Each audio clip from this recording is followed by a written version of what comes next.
What is immunotherapy? Well, traditionally cancer has been treated with treatments like chemotherapy and radiation, but there's a new way of treatment, known as immunotherapy. And what it is training the immune system to attack cancer cells.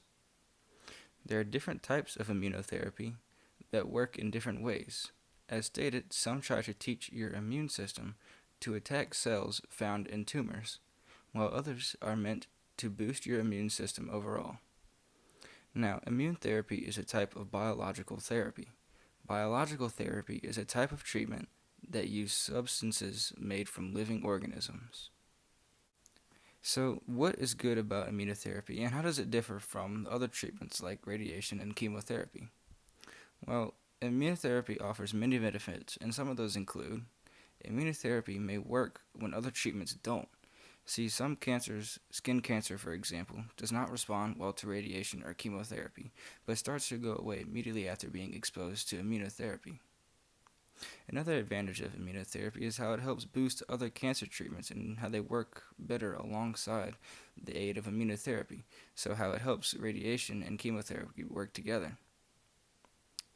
A good thing about immunotherapy is how you are subject to less side effects. This is because immunotherapy solely attacks the immune system rather than all the cells in your body. One of the most beneficial aspects of immunotherapy is that with it, cancer cells are less likely to return.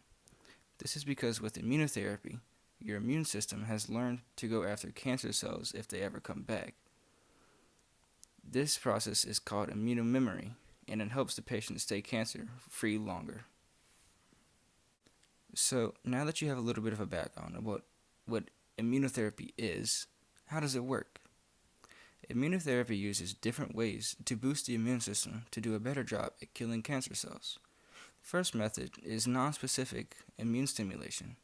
It stimulates a patient's immune response in a general way. Drugs and other substances are used to increase the overall immune response.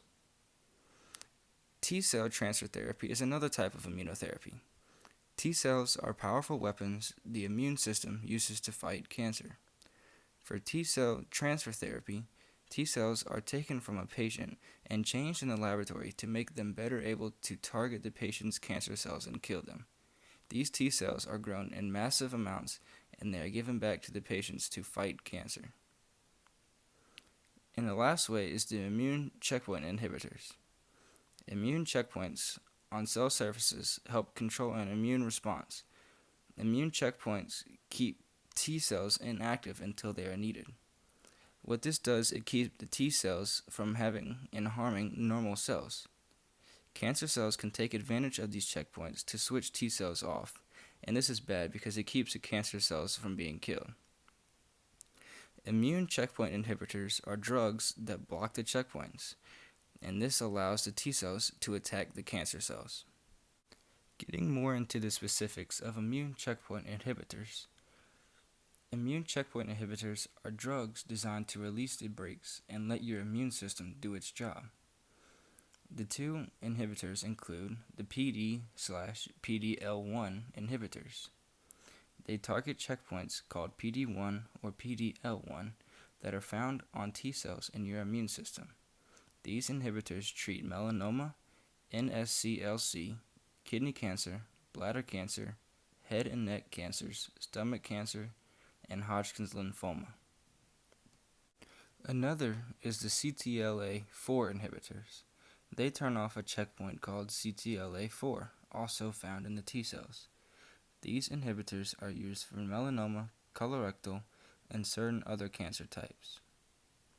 Right now, immunotherapy is mainly used to treat late-stage cancers, but thanks to clinical trials, more cancers are being treated and discovering more types of immunotherapy every day.